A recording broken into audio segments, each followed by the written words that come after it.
Caravaggio, Rembrandt, Bernini, Vermeer, Velázquez, artistas de todas partes, desde Italia a España, Flandes y más allá. ¿Qué tienen en común?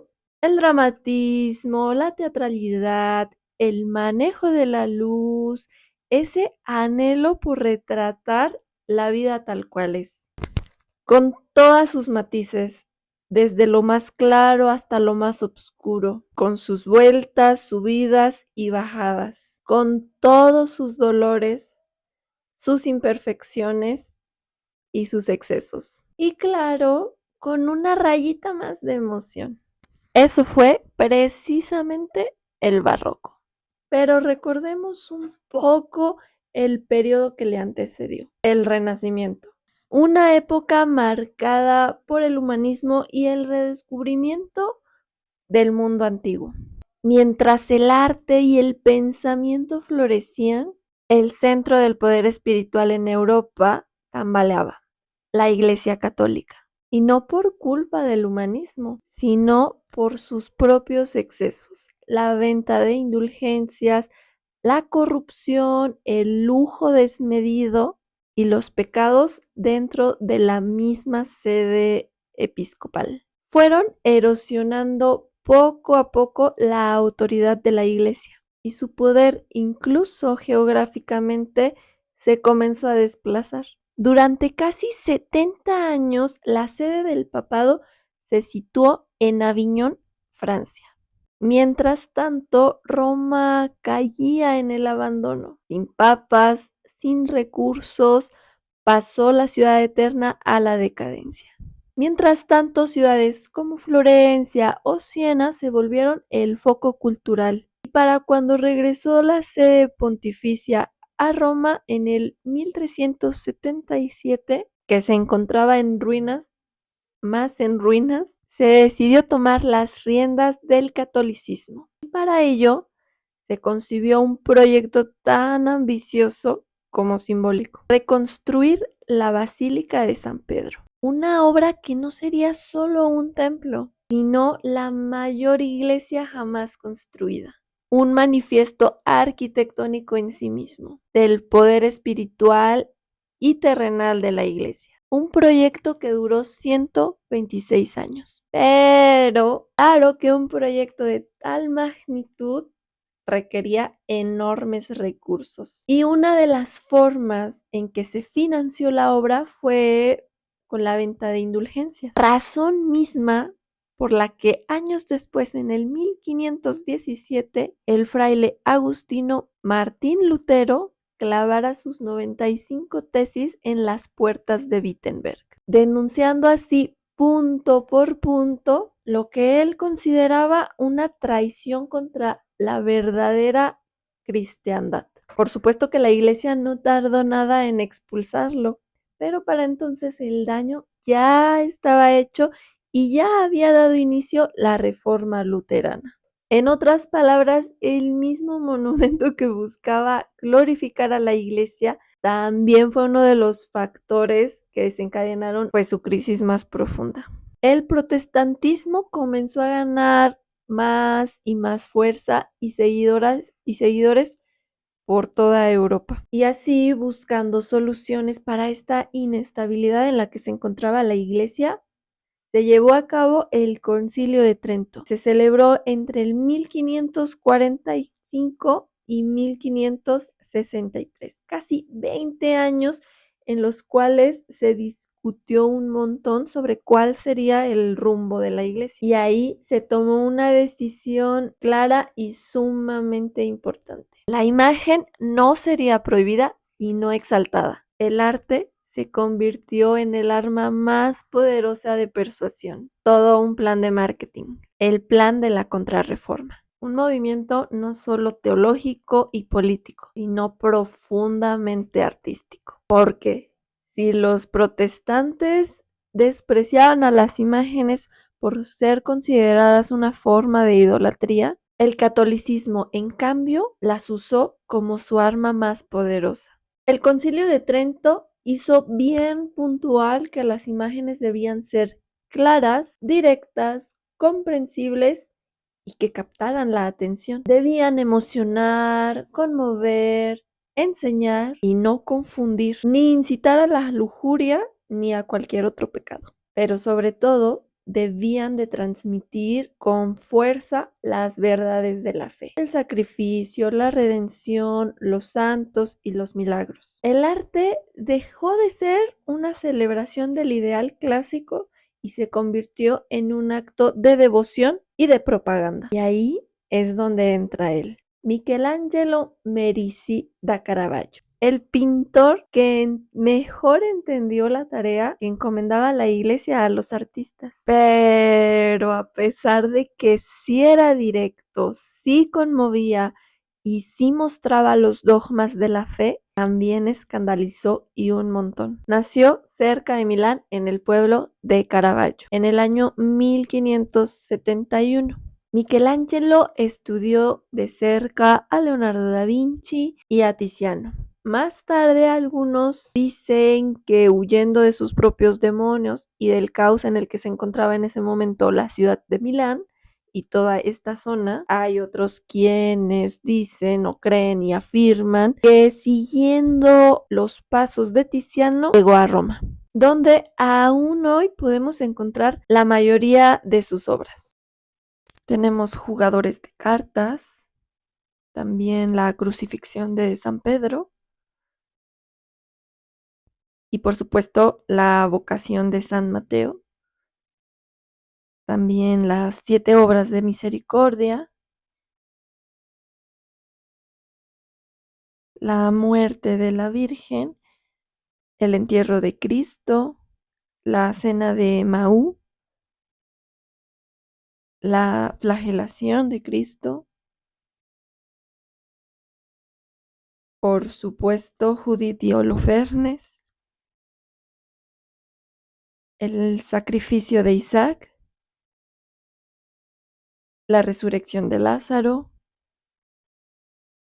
y, por supuesto, esta que se cree que es su última pintura, su última obra, David con la cabeza de Goliat, donde se cree que aquí él se retrató tanto en David como en Goliat. Veamos el uso, sí, de la luz, del uso de la luz en todas y cada una de sus obras, que sí son la mayoría escenas religiosas, bíblicas, lo hace de una forma bastante humana, como pinta a las personas, o sea, parecen realmente, podrían ser fotos que se encuentran las personas, la piel, el cabello, la ropa, la actitud con la que los retrata, por ejemplo, en la muerte de la Virgen, que sí fue súper así como escandalizada esta foto,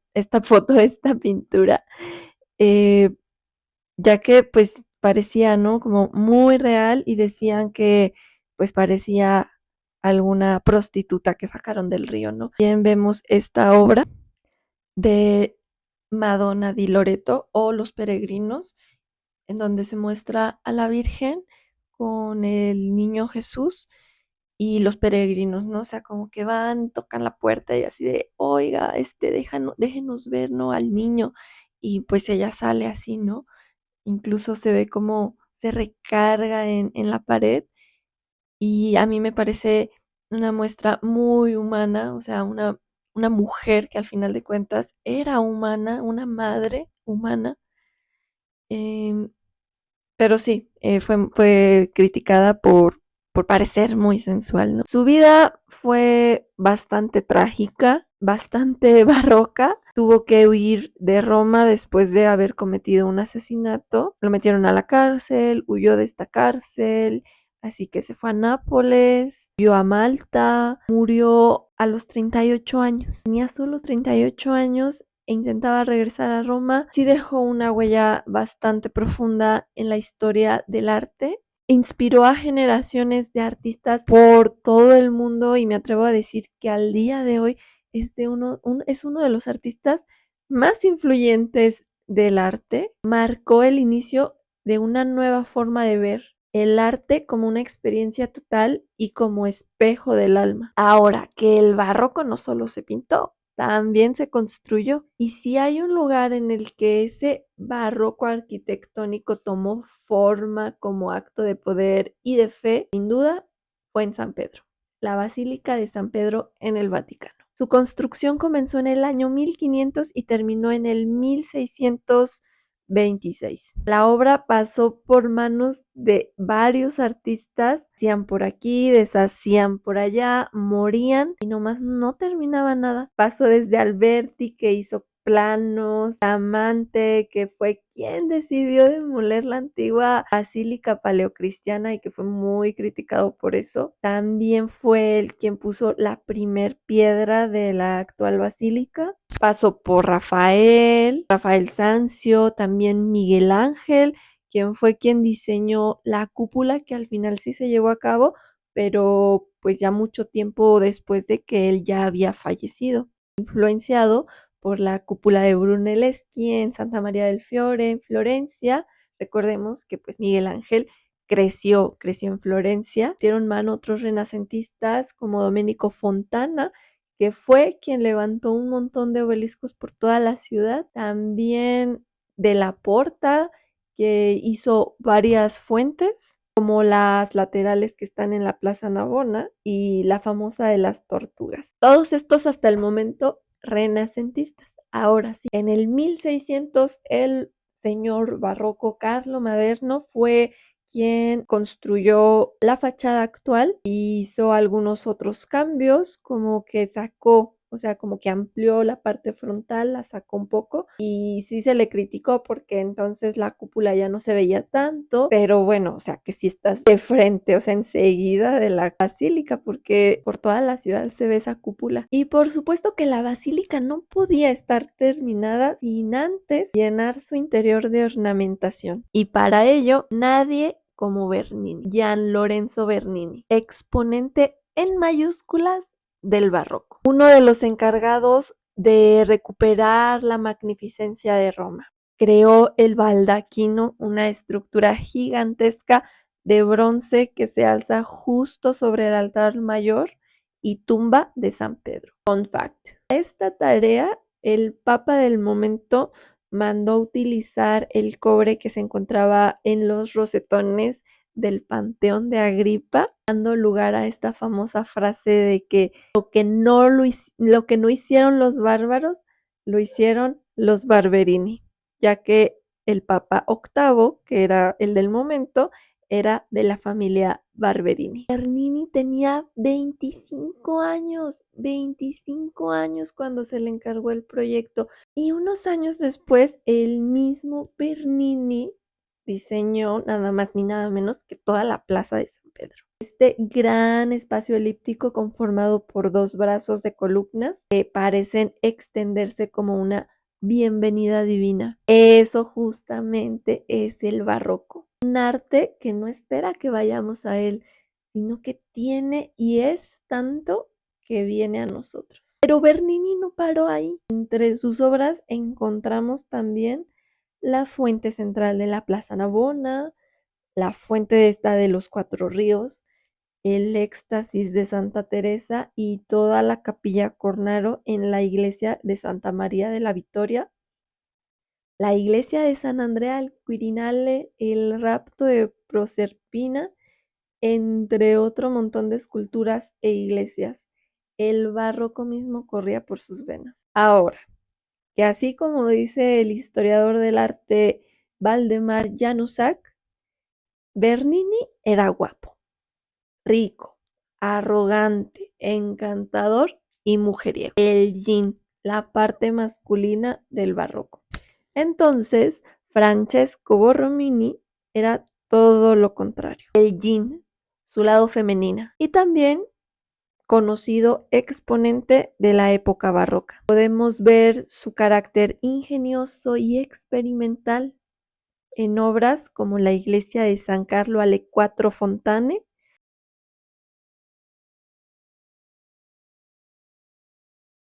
La fachada y el interior de esta iglesia representan claramente lo que significa el barroco, subidas, bajadas, entradas, salientes, todo demasiado calculado y al mismo tiempo oculto entre tanto ornamento. Otras de sus obras, San Agnès y Nagón, justo frente a la fuente de Bernini, la reconstrucción de la Basílica de San Juan de Letrán, el Palacio Espada, donde encontramos este trampantojo, un pasillo que aparenta al ojo dimensiones que no tiene, y que esto va a ser muy, muy, muy, muy recurrente aquí en el barroco.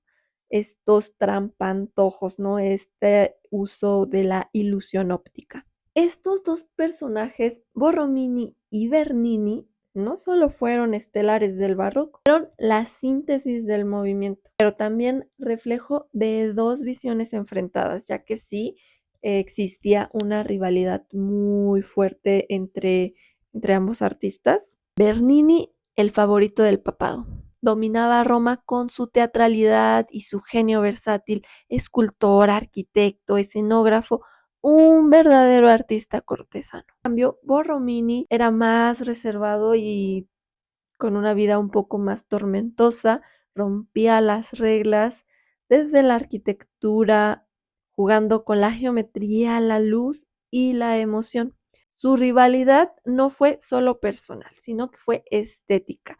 Donde Bernini buscaba el impacto y la grandeza, Borromini encontraba la belleza en lo inesperado, en lo íntimo y en lo profundamente original. Roma fue su lienzo y su campo de batalla. Hoy, Roma es una ciudad que convive con el pasado, las ruinas del imperio y las huellas del Renacimiento. Pero si hay algo que aún se respira en cada rincón y en cada curva y en cada iglesia, es el barroco. Y esto fue solo el comienzo. Un movimiento que no se quedó en pintura ni en arquitectura, sino que llegó a la música, a la literatura, al teatro y en general a todas las artes. Fue el movimiento global por excelencia. Llegó a todo el mundo. ¿Y a dónde iba? Lo volvieron suyo. A su manera, cruzó el Atlántico y el Pacífico. Pero eso lo veremos en otros capítulos, donde exploraremos cómo fue el desarrollo de este movimiento en España, en Flandes y en los demás rincones que volvió suyos. Mientras tanto, déjenme en sus comentarios sus opiniones y qué temas les gustaría que tratemos en este canal en próximos videos. Les mando un fuerte abrazo y todo mi cariño. Espero que estén muy bien. Chao.